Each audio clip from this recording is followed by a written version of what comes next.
त्र्यंबकेश्वर ज्योतिर्लिंग हे भारतातील एक प्राचीन तीर्थस्थान आहे. 12 ज्योतिर्लिंगापैकी हे विशेष आहे. हे स्वयंभू मंदिर नाशिक शहरापासून 28 किलोमीटर अंतरावर सह्याद्री पर्वताच्या पायथ्याशी वसलेल्या त्र्यंबकेश्वर तालुक्यात स्थित आहे. पवित्र गंगा गोदावरी नदीचे उगमस्थान त्र्यंबकेश्वराच्या जवळ आहे. मंदिर प्रांगणाच्या जवळच कुशावार्ता तीर्थ आहे. श्री ज्ञानेश्वर माऊलीचे मोठे बंधू श्री निवृत्तीनाथ महाराजांची समाधी देखील त्र्यंबकेश्वर मध्येच आहे. त्र्यंबकेश्वर मध्ये अनेक धार्मिक संस्था देखील आहेत, ज्या वेदशाळा, संस्कृत पाठशाळा, कीर्तन पाठशाळा, प्रवचन संस्था चालवितात.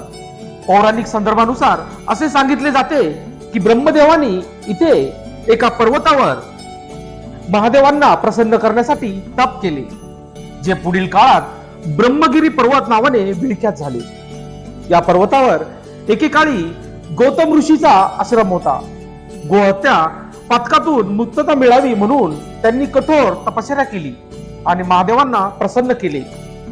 गौतम ऋषीच्या विनंतीवरून महादेव येथे त्रिमूर्ती होऊन ज्योतिर्लिंग स्वरूपात विराजमान झाले.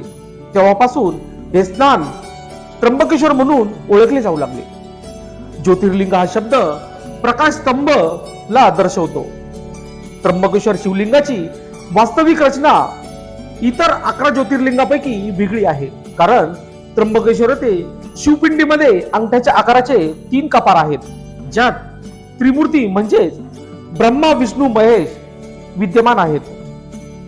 या शिवलिंगामधून गोदावरीचा प्रवाह सातत्याने सुरू असतो. या स्वरूपाचे हे जगात एकमेव शिवलिंग आहे.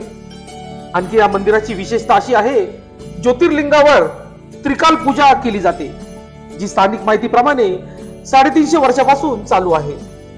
जी 12 ज्योतिर्लिंगापैकी केवळ त्र्यंबकेश्वर मंदिरातच आहे. त्याच अनुषंगाने दिनांक 8 मार्च 2024 रोजी त्र्यंबकेश्वर येथे महादेवाचे दर्शन घेण्यासाठी जवळजवळ 2 किलोमीटरची रांग लागलेली आहे.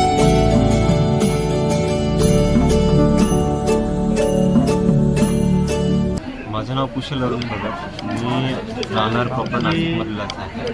मी आलो आहे सातकोटवर. उद्या महाशिवरात्री आहे. महाशिवरात्री निमित्त आपण काय सांगणार? महाशिवरात्री निमित्त हेच सांगू इच्छितो की प्रत्येक जण आपापल्या आस्थेनुसार इथे येत असतो आणि हे प्रॉपर ज्योतिर्लिंग आहेत 12 ज्योतिर्लिंगापैकी हे एक ज्योतिर्लिंग असं आहे की बिना ज्योतिर्लिंगाच्या आणि इकडे खूप लांब लोक येतात. काही श्रद्धेने येतात, काहींचे उपवास वगैरे असतात जे आपण महाशिवरात्रीला धरतो, आणि काहीचे नवस वगैरे असतात. अशा प्रत्येक दृष्टिकोनातनं वेगवेगळा माणूस आपापल्या दृष्टिकोनातनं येत असतो दर्शनासाठी. आता उद्या सकाळी याचा दरवाजा उघडणार आहे. आपण सातपूरमधून आला तर आपण या ठिकाणी थांबणार आहेत का? हो, मी या ठिकाणी थांबणार आहे. मी माझ्या आस्थेनुसार आलेलो आहे. माझी काही एक पर्सनल गोष्टी असतात, काही इच्छा असते की काही श्रद्धा असते, त्या श्रद्धेनुसार. लोकशास्त्रानुसाठी बंटी आढाव, त्र्यंबकेश्वर.